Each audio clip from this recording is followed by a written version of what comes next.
Welcome, everybody. Thank you for being here. And now we are honored to have another ECS studio that we're presenting to you for this week. To start off with, just something about ECIS. If you're not familiar with it, I just love this infographic.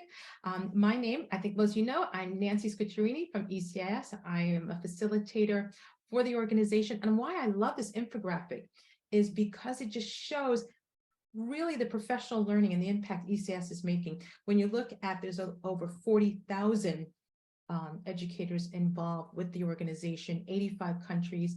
There are upcoming events such as the inclusion. We have the SIG group for PE, and then we also have the leadership conference. So we're thrilled that these opportunities are available, and please go to the website for more information. Upcoming events, which we are thrilled about, we have Joel, who is the Director of Diversity and Equity, and he will be having a conversation with Cam, who is the executive of ECIS, and we're thrilled. And we're also having Dr. Carlos Dakovich, who'll be talking about neuroscience and leadership. Really interesting. He just published a book. And then overall, two amazing people. So please, please, please join us for these events. Moving on, when we're thinking about that, let's keep this connection even after, and also sharing the expertise that you have. The ECS mentorship platform is up and running. If you go to the website, you can see there's a process. It's 4 schools that are members, and it is one where the connections have been so impactful. So please, if you are not already signed up as a membership school, please do, as a mentee, as a mentor, or as both. But really, the feedback we're getting about the program is really just profound in terms of those relationships. So now we're moving into how we're a smaller group, so we'll probably just stay together during our, we never know, more people are coming in. Share the Twitter handle, we're ECS Studio, and also in the chat, please share your own Twitter handle so we can keep connected. Equal voice, please don't hesitate to ask Lori questions. She loves this. She hasn't told me that, but she absolutely loves it. And I'm saying it wasn't recorded, but the breakout sessions are not recorded, but the largest session is recorded. So, and please, if you want to use a chat feature, if you're not comfortable speaking. I was like, I'll give it a try, see what they have to offer. It's one of their free webinars. And... Oh, great. Amanda's just sharing. Thank you, Amanda. We love that. All right. I'm going to go to the bathroom and while they're doing all their intro stuff. And thank you. There we go. Let's mute that. There we go. So a little bit about Lori. First of all, I have a lot of pages in notes from the book. So Lori, look at all my posts, is a co-author of the PD book. And we did a book study since, I believe, October, November. And actually, Vanessa is here. She facilitated one of these sessions. For each session, we had between 20 to 30 international educators who were involved with unpacking different conceptual understandings of the book. And when I was able to contact Lori, she did not hesitate to say, I would love to be part of the ECS studio. Now, something about Lori is really someone who focuses, her coaching is one thing that's very close to her heart. So is equity and inclusion, looking at those areas. She does curriculum development, and she also looks at change management and even teacher development. So we are thrilled that Lori is here. Yay, Lori, thank you for being here. Woohoo, we love it. How are we going to have this conversation for today? Well, these are the areas that we're going to look at: transformative versus transactional, psychological safety. We're going to have then a breakout session so you can talk. So we'll probably have about 2 groups, and then we're going to have detour happens, and then your sphere of influence. And for each breakout session, we're going to use the same protocol, which I will show again, which is we're going to do the 4 C's. What that refers to is you'll pick 1 C to share with your group, and we're going to have 2 breakout sessions. And for the second session, you could either pick the same C or you can pick a different C. And I'll share this again in the chat to remind you of what each C refers to. So I'm going to stop share. And now let's go to having Lori introduce yourself. So Lori, thank you for being here. Thank you so much, Nancy. Hello, everyone. That was a nice introduction. It's nice when other people like share some things about you. I was like, yeah, that's true. Yeah, that's also true. So yeah, I'm currently in Portland, Oregon in the United States. And it is 7:06 a.m. here. So I'm starting my day with you all, which is really exciting. We love it. And if you want in the chat, tell us where you are coming from. I know that we have Sarah here as well from ECIS, which is fabulous. I know Jenny, we have so many friends here today. So thank you for being here. I see Amanda's here. Thank you, Amanda. That's great that you're here. So lovely. And I think Shireen's here from Geneva. We have wonderful. So thank you for being here. All right, we're going to start right off, Lori, with something that you started off in the book that I think is very profound in terms of looking at transactional versus transformative professional learning opportunities. And the difference between the two, please articulate a little bit further. And then how can you as a facilitator ensure that you are working towards transformative versus transactional professional learning? So Lori, your insights. So thank you. When I think about transformative versus transactional, sort of starting with the transactional, I feel like the word that comes up for me the most is compliance. Mm-hmm. When we're engaging in any kind of transactional learning, it's really to like uphold a thing or comply with a thing. And it's oftentimes like do something that's kind of on the surface versus transformative, which is there's a combination of factors, and this is sort of rooted in, the core concepts of transformational coaching and transformational learning theory. And so like, I'll kind of talk theoretically and then kind of bring it back into the practical applications for facilitators. But when I think about like what makes professional learning transformative is a shift happens. So if I were to create like a really distilled table of transformative versus transactional, and the introduction to the PD book does do this, but it's like, upholding or complying with versus shifting in practice and shifting internally too. And so when I think about, the theoretical underpinnings, I'm largely influenced by transformative learning theory, the work of James Mesereau, Patricia Cranton. She writes a book like that kind of brings together all the different forms of adult learning theory. The Kolb experiential cycle, John Dewey's work in experiential education. Like we need to be doing something, and the doing happens on two levels. The doing happens externally in terms of our behaviors and actions, but the doing also happens internally in terms of who we are and how we show up. Like we can't divorce the human beings in our learning spaces from the things we're inviting human beings to do. And so as facilitators, when I think about, how do you know transformation is happening? Typically it's happening when we are being meaningfully challenged, right? When our zones of proximal development are being activated, we're not entirely in our zone of comfort, and we're not entirely in our zone of risk, where the risk feels unsafe. So in that productive struggle and that meaningful challenge, also honoring like who's in the room.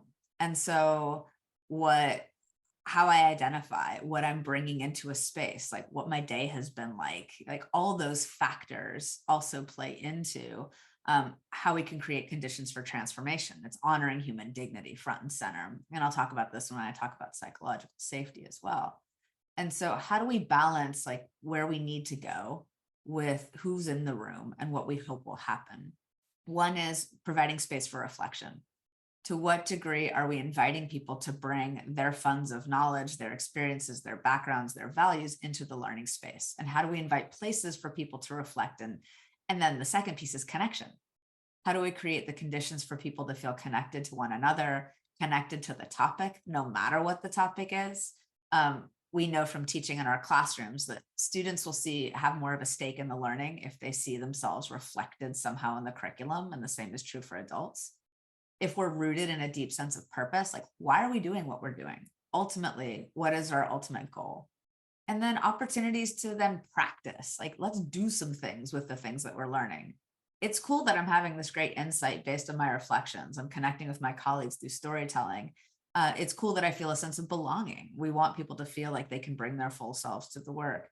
When those conditions are right, then we can create the conditions for transformation to happen, a shift in beliefs, a shift in behaviors, a shift in practice.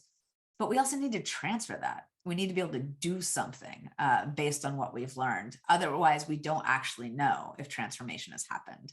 So we kind of start with the surface dilemma, right? The problem we're striving to solve in our professional learning, doing that deeper exploration, right? And that's the inner work, our thinking, our grappling, our productive struggle, our connecting.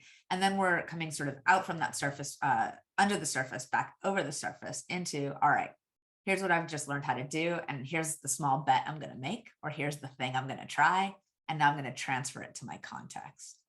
That was a long answer, but hopefully that just. I love that answer. But I think one thing that you mentioned that was so important is the idea of there's, I don't know if you know Chad Littlefield, and he talks about the idea of connection before content. And it aligns with exactly. And sadly, I think sometimes professional learning opportunities, maybe especially within schools, they feel there's such a time limit, they just rush into whatever initiative or whatever content they're trying to cover without realizing those relationships and being connected to the rationale. If that is not embedded with the individual, it doesn't matter what initiative that you're trying to move forward. Yeah, when the pandemic first hit, I was leading a series of workshops called Bringing Humanity to Virtual Spaces. And I designed it because it's the stuff I needed to work out in the pandemic. Like, I need to know how to bring humanity to virtual spaces. And the phrase that I came up with was care over content. That as classroom teachers, students need to feel, particularly in these tiny Zoom boxes, like, how do we communicate the culture of caring and belonging? But yeah, that, we can't learn if we don't feel connected to self, connected to one another. No matter how compelling the content is, like, that care piece is essential. I think when looking, I know when we met with all those international educators looking at transactional, I hope to think that most international schools have lean away from transactional. I remember transactional being many years ago. You just have this person who comes in for a full day workshop, and you usually don't see that person ever again. You're still wondering, what is the application to impact the learning in my classroom? Or where is the sustainability of this conversation? So a school might say, oh, we brought in 8 incredible speakers. And my next question is, well, where's the application to the learning? Right. And where is that conversation that teachers are able to say, how does it apply to my own learning, and obviously impacting the student learning? Yeah, 100%. I mean, teachers are great. Teachers can sniff out, when something is going to be, meaningful versus when it's going to be a one and done. It does no favors for professional learning leaders to have the drop in one and done. Whether you're a big name in the field or, you're someone who's like local and consulting, like, yeah, I always, with folks I work with now, I always invite like the pre sort of conversations as a lead into the work we do, and then the post as a lead out. But in addition to that, like, what is the ongoing coaching and support the leaders get for the implementation? What's the ongoing support that the teachers are going to get? So like, measures of progress are absolutely essential. And that relationship isn't just the one and done. It's like, who am I entering into this learning space? How are we connecting in the space? And then as we come out of it, what are we going to be able to say a month from now, 6 months from now, so that the relationship sort of maintains itself in an ongoing way? I love what you said about the relationship with the facilitator. My recent role, I was assistant principal, and I was responsible for all the professional learning. And the contracts that were evolving were ones where you might come in for a one day, but how many virtuals are we having? How many conversations are you meeting? How many one-on-one coaching are you doing after this session? And when are you coming back? So you have this cycle of learning and those schools, and hopefully many don't do this. I don't really think they do, but bringing in all these PD and teachers walking in saying, why? Going back to what you said, what is the rationale? It's another new initiative. And you're like, oh, yeah. We called that initiative creep at my school, right? The creeping initiatives, right? They feel like kind of insidious, and they're packaged as topics that are new. That are already baked into the culture, but they're not, and they're new. I had a general rule when I was a school leader that in April, no new learning. Like, we're not doing anything new. We're not introducing any new things. Like, we're closing down for the year.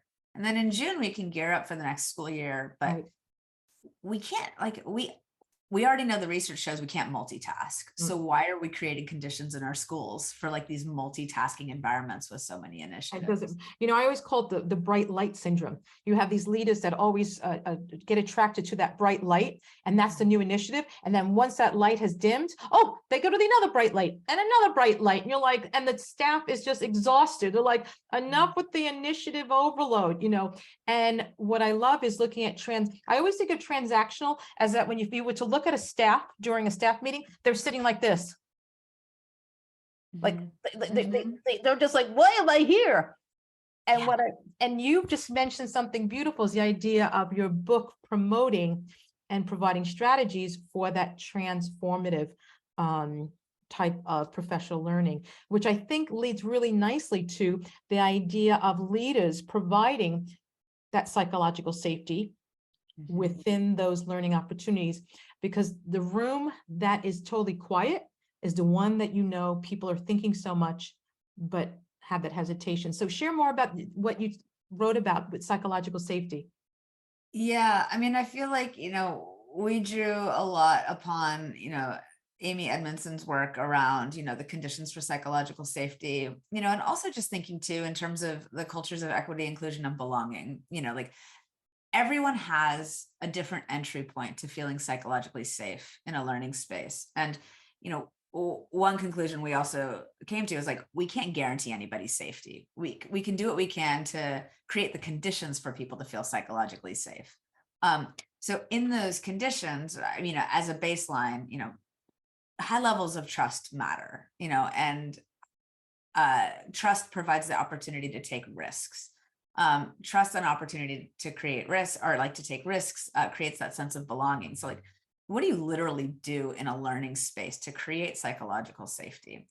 I think on the part of the facilitator or the leader, authenticity matters. Clear communication, transparent communication, and a clear sense of purpose. When people are really clear about like the why of something, when people hear facilitators or site leaders communicate authentically about sort of why they're doing what they're doing, that usually will at least lower some of the temperatures around, what people might be bringing into a learning space. So we were doing, one example of that is we were doing, when I was at my last school, we were doing this big change initiative with our schedule, and we were doing these immersive learning experiences. So students would go from a semester of learning to a 3-week immersive learning experience. And so our entire PD initiative for that year was, let's get teachers ready to teach full days, multi-days for 3 weeks at a time. No other initiatives. And that was the core focus. And then it was about, okay, well, what feels important, as we're making this kind of change? One is to acknowledge like people's hopes and fears. The second was to be real, and to be authentic about our own sort of journey into what we were about to step into. Like we could do all the research in the world and visit all the schools in the world who are doing this beautifully, and yet this is new for us. So our baseline of transparency was, we are 2 site-based leaders who love this work so much. We see its impact and potential. We've done the research, and yet we have some hopes and fears as we enter into this new change endeavor. Let's take 5 minutes right now, all of us, and just write down on a sheet of paper, make a 2-column chart. What are your biggest hopes for what you would like to be true about our immersives? What are your biggest fears? And then we shared some of ours. Like the worst thing that could possibly happen is that like this would be a failure, right? That our students and families wouldn't get what they needed, that our classes would be a flop, that our logistics would go south, that as site-based leaders, I wouldn't be able to support teachers thoughtfully. My hopes also were that this would be transformative because of the deep learning that would happen in these multi-day, multi-hour experiences.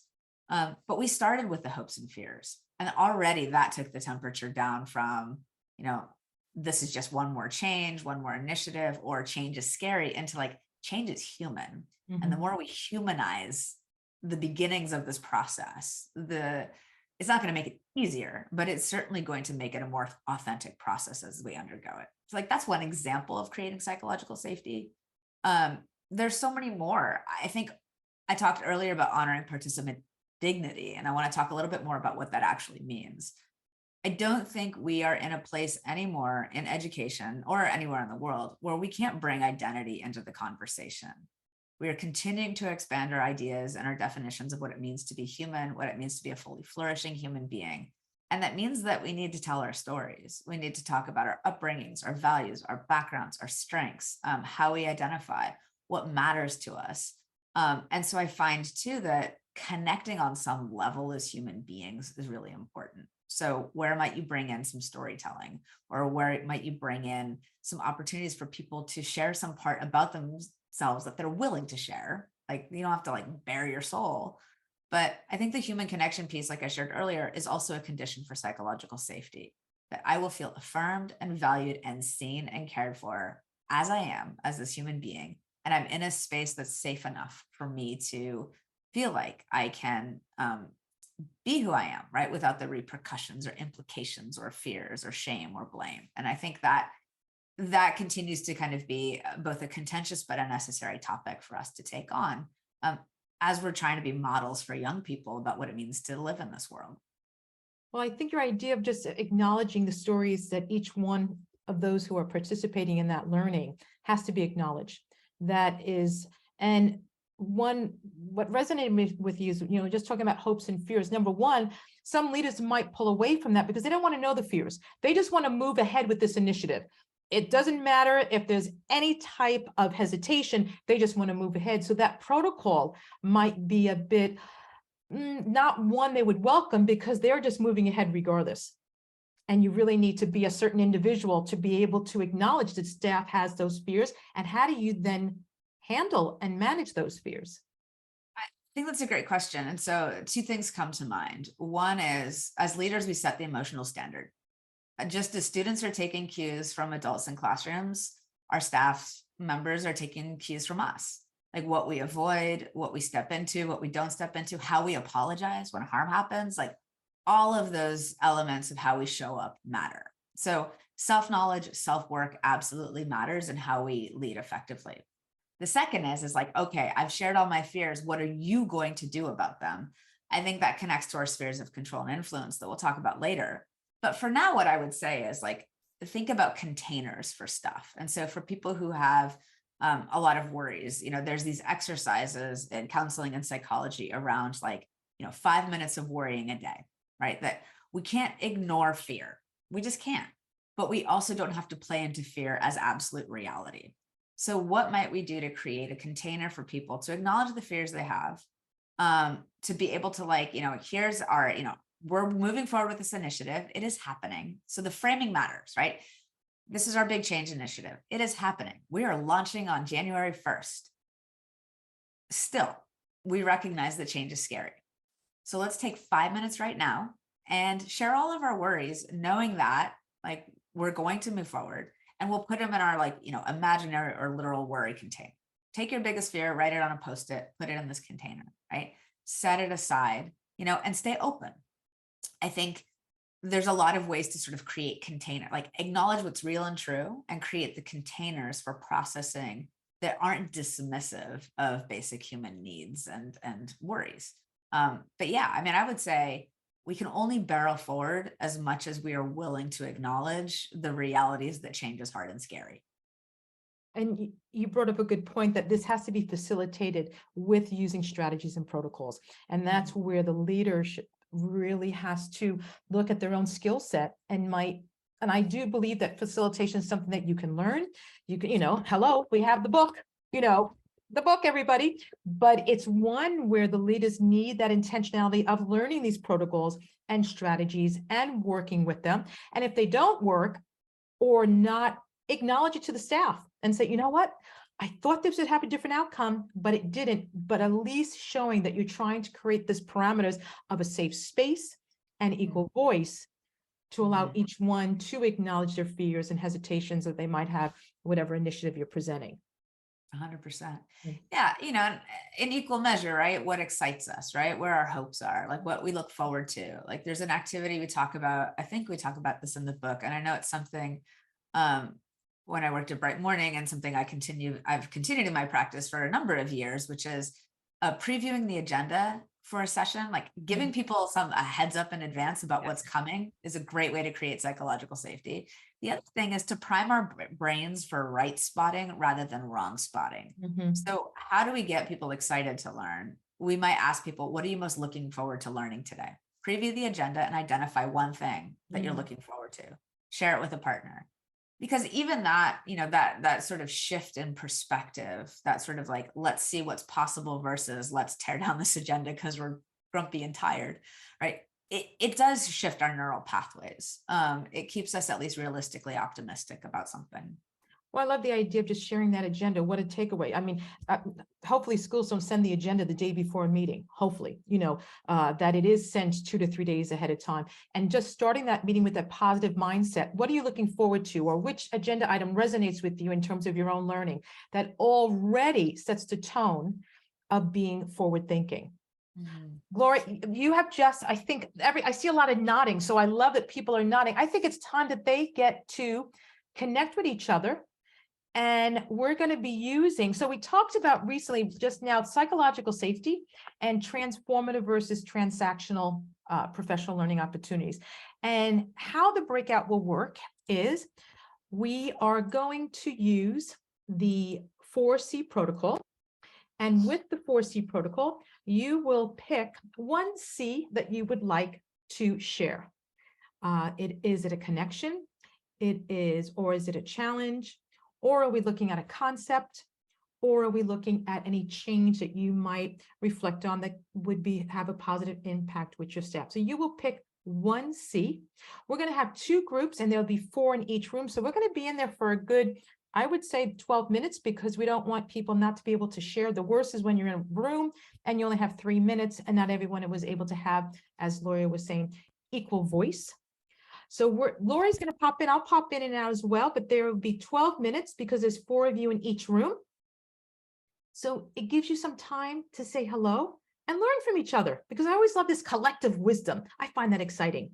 So guys, you're going to have 11 minutes and then a 60-second countdown. So a good 12 minutes because there are 4 of you in each group. And I'm going to open up the rooms, and I will also put the C's in and broadcast just in case you forgot them. Okay, enjoy, say hello, and thank you for being here. Thank you, everyone. I hope that was a good timing. I love when there are breakout sessions that are a little bit longer, so you actually get to have a conversation in terms of what resonated with you.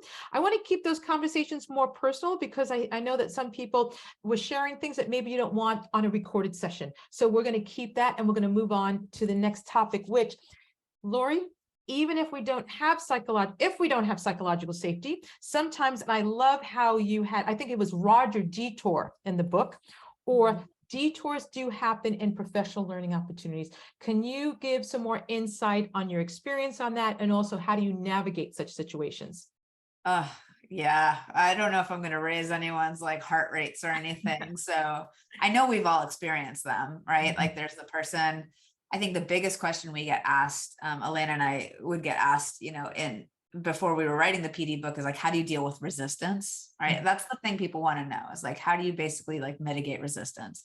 But I think as a baseline assumption I always make whenever I lead professional learning, and it's going to sound counter to what I said earlier about be optimistic, that stuff's going to go wrong. Like just knowing that things are going to go sideways is a nice way to kind of to just humanize ourselves in the process. And so the things that are most common in professional learning, the facilitator runs out of time, they've overpacked their agenda, right? They just want to squeeze in those 18 more things, or, someone spoke up for a really long period of time, or someone derailed, you knew they were going to derail, they met your expectations, and now you're like, uh-oh, how do I get this back on track, right? There's just all these different ways that our planned agenda didn't go as planned.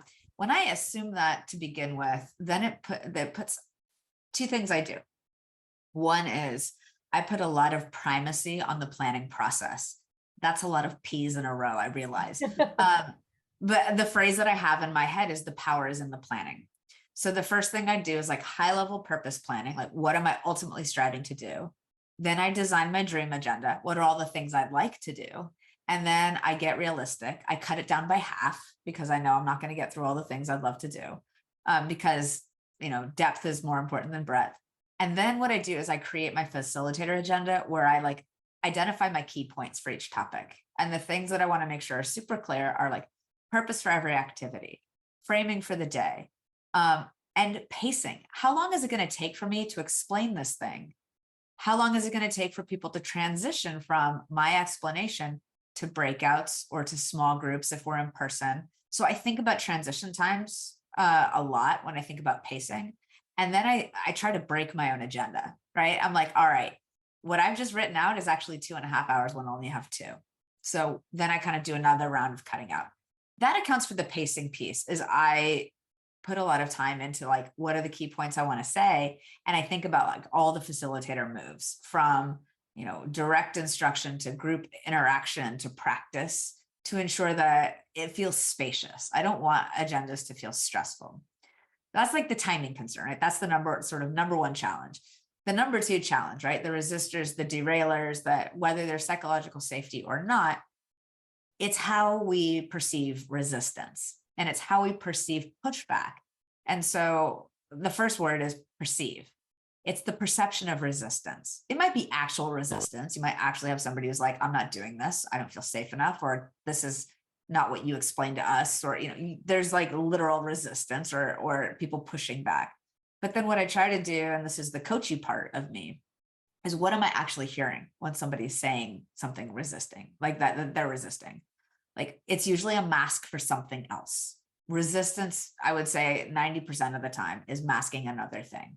Fear, not feeling seen, a gap in their skills or abilities or knowledge of a thing, fear or fear. But it's usually like a fear of something. And that it's whether it's, not feeling valued or, worried about a big change or feeling overwhelmed because there's just so much happening. So, all right, cool. They've resisted. How do you address it? Like, what do you say? What do you do? The first thing is, like, how am I as a facilitator kind of, where are moments where I might actually welcome pushback?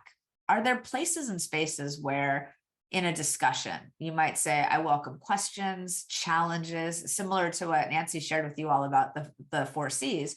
Like, are there places to release the pressure valves so that people can push back on a thing or can at least talk about, like where they might be feeling some resistance? Not that you can solve for that, but like, is there a moment where you can say, all right, I'm going to tell you the thing that we're working on. I'd love for you to push back on this idea and help me make it better. So it's about how it's framed. I think the second piece is meeting people where they're at. I led a meeting one time where I was doing an activity. I was doing a core values activity and it was going beautifully. And then someone spoke up about core values and like turned it into the ways that folks in the community were being unfairly treated. And we weren't actually aligning with our school's core values.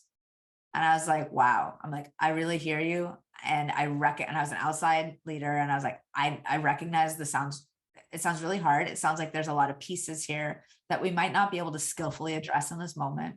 I want to acknowledge, 1, that I hear what you're saying. 2, I also want to acknowledge that, for our purposes today, we might not be able to fully go down this path. I'm going to, during our break, I'm going to check in with my team and just see about ways of recalibrating and/or how we might address this. I'm going to ask right now for your grace and patience, and we're going to shift back into the agenda. But it's about what are the de-escalation strategies we might use. And in chapter 7, we talk all about how to address detours. First thing, slow everything down. Addressing urgency with urgency only will increase stress. So pause, take a breath, say, I need a 5-minute break, or let's pause right now. A big thing just came up. We can't pretend this didn't happen. Let's just pause. Let's take 5 minutes, reflect to ourselves. I had 2 people get into an argument in a workshop one time about our agreements, our group agreements. One person said that the agreements only were meant to silence people of color. Another person spoke up and said that the agreements were to assume positive intent. And the impact was that it created a back and forth between 2 people. Thing one I did is slowed it down. I said, I hear what you both are saying. Let's all just take a moment and just pause and check in with ourselves. Let's notice the quality of our breathing. Let's notice how we're doing right now. And I invite you to take 1 minute to just write down for yourselves any reflections you're having. That gave me think time, right? So then I could stop, take a breath. Then I could assess the level of urgency the situation was posing, right? Was this going to impede greater psychological safety? Was this going to get in the way of our ability to address the learning that was about to happen? So in my mind, I thought, yeah, these agreements actually might not meet everybody's needs. So what I invited people to do after their reflection, I said, look, I recognize based on this conversation that the agreements that we have here actually might not be beneficial for everyone. So I'm going to invite everybody to take a Post-it, write an additional agreement. I'm going to invite you, if you feel safe enough to do so, to put the Post-it up on the poster paper, or just leave it in the center of your table and I'll come around and grab them and put them up on the board. I know that the conditions for learning need to be in place in order for us to move on. So I'm going to just have us look at these agreements and just kind of take these in to make sure that, we can move forward. Can I get, a thumbs up, a thumbs middle, or a thumbs down for how people are feeling about this adjustment to our agenda? Most people were thumbs up. Nobody was a thumbs down. Depending on the level of safety in the group, you might have people close their eyes to assess the level of safety. But in that moment, I was able to slow down, assess the level of urgency. It was about a 6 or a 7. People weren't going to feel safe. I was able to come up with a plan on the spot, a clunky plan. We proceeded. The day went fine. But it's about slowing down, assessing urgency, coming up with a plan, and then choosing next steps. We need space and time to do that as facilitators. We don't want to move at the pace of urgency to override humanity. That was a long answer, but hopefully that was helpful. No, but I think you brought up a very good point that not to be reactive, where you feel like you have to pull that individual out of the room, where you're actually talking about, and Vanessa in our last session actually brought this up, that these type of situations actually elevate perhaps an underlying issue that the staff hasn't been able to address maybe in another setting. So maybe there are norms that they felt that not all voices, there wasn't inclusiveness in the norms, and they weren't able to express it, perhaps a facilitator from their own school, but this was the venue for them to say. But here's a question. Imagine this being done virtually as well. It's harder to get that space, because I always find virtual facilitation, you are literally, when I facilitate face-to-face and I have an issue, or I know I need to work something out, I go, everyone, why don't you try and talk for 5 minutes, get your breath. And then I'm thinking to myself, okay, think of what I can do. Think of what I can do. When this happens to me virtually, I do the same thing. I tell people, shut off your camera. What would you advise? Because virtual seems like you're just so bare virtually. You can't hide and say, everyone, go get a coffee break. And you're like, what am I going to do? Literally, you can't say, okay, guys, see you later. What do you suggest?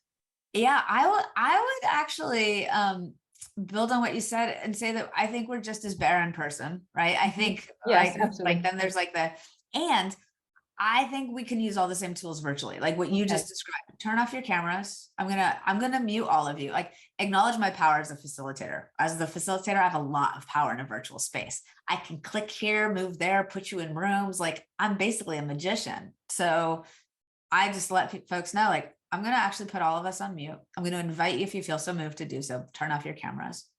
I always have music ready to play because you never know. I always have like a calming playlist, an energizing playlist. Like, I'm going to put on some music. Some of us appreciate the think time. And yeah, let's take 2 minutes, get hydrated, move your bodies, breathe. And when we come back together, we'll determine a way forward. I've had virtual workshops, or like, there's that comment that shows up in the chat. That's just like, you're like, whew. What do you do? What do you do? This comment is just like, yeah.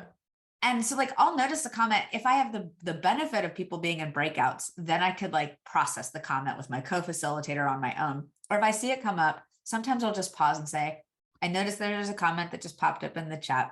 I want to acknowledge that the comment. I also want to be really thoughtful about the way that I do so. So I'm not going to address it in this moment. I just want to acknowledge that it's there. And during the break, I'm going to take some time to think about it. Like the thing I always front load is, I want to be thoughtful about this. I want to be intentional in my response. I want to be responsive and not reactive. And I think it connects to this sort of final, like, sort of piece that we were talking about today too, is we can only control what we can control, right? And our reactions and how we show up is the only thing that's absolutely within our control. And so this is why I tell people like self-knowledge is at the root of everything.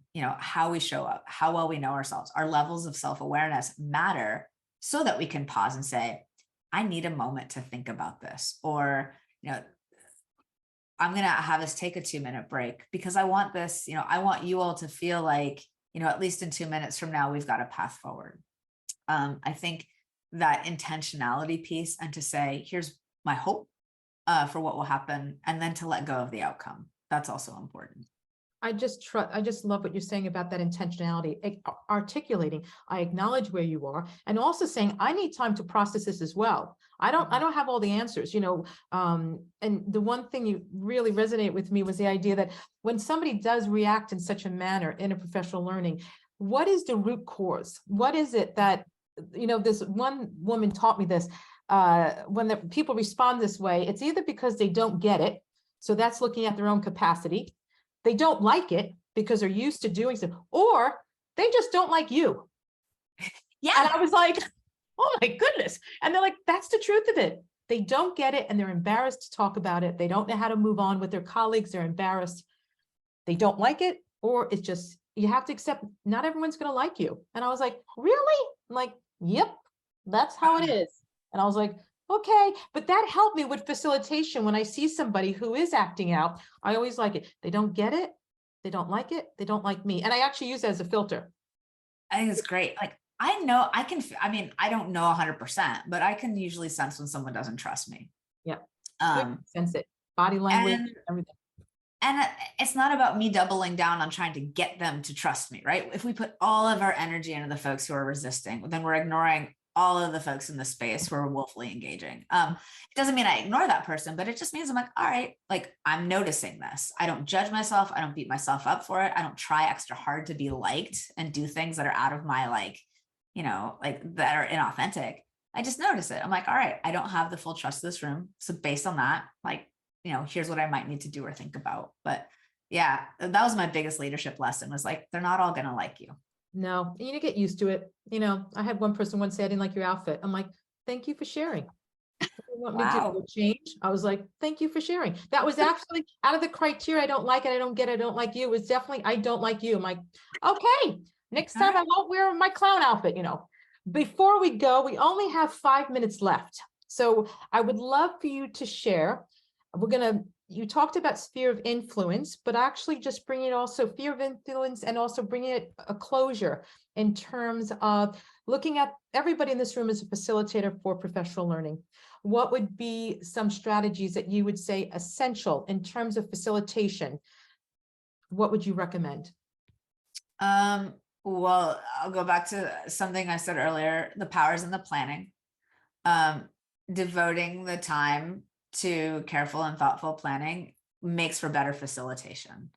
I would say if facilitating in a virtual space, if you have the time and capacity, practice your facilitation moves before people get on Zoom. Open the chat, open the participants button, know where everything goes, practice this, just those, I still rehearse navigation patterns so that it feels seamless. I would say too, getting into the learning space before the thing happens, right? But just note it, visualize if that's available, or try to imagine, what it feels like to be in that space, right? Here's my agenda, here's how I'm showing up to this space. I meditate. That's part of my daily practice. It always has been. And this morning I did a meditation for how I wanted to show up into this space today. That power of intention is really huge.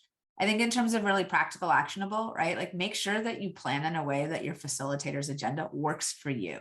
I think there's a lot of different ways for people to create their, agendas using templates and tools, but it has to work for you. So the next thing I would say is play to your strengths and bring those strengths into your facilitation. And then final thing is be really clear about purpose. Framing is everything. When people have a clear sense of the why they're doing a thing, everything flows from there. Okay, one more. And protocols. There's so many of them. Nancy talked about that earlier. There's a gajillion protocols out there. And I think the more we can create these kinds of structures for how we have conversations and the work we do, or make up your own. I make up my protocols all the time and it's so fun, but that creates more collective forms of facilitation, so it doesn't all reside on us, that it can be a co-created experience in a learning space. I love the idea of the protocols. You know, that for me, they're the containers of how people can then converse and also do the block of information of where they store it within their brains in terms of remembering that facilitation, and that also helps them in terms of their learning. I'm going to put, someone requested me to put this in. They know that I love this one website.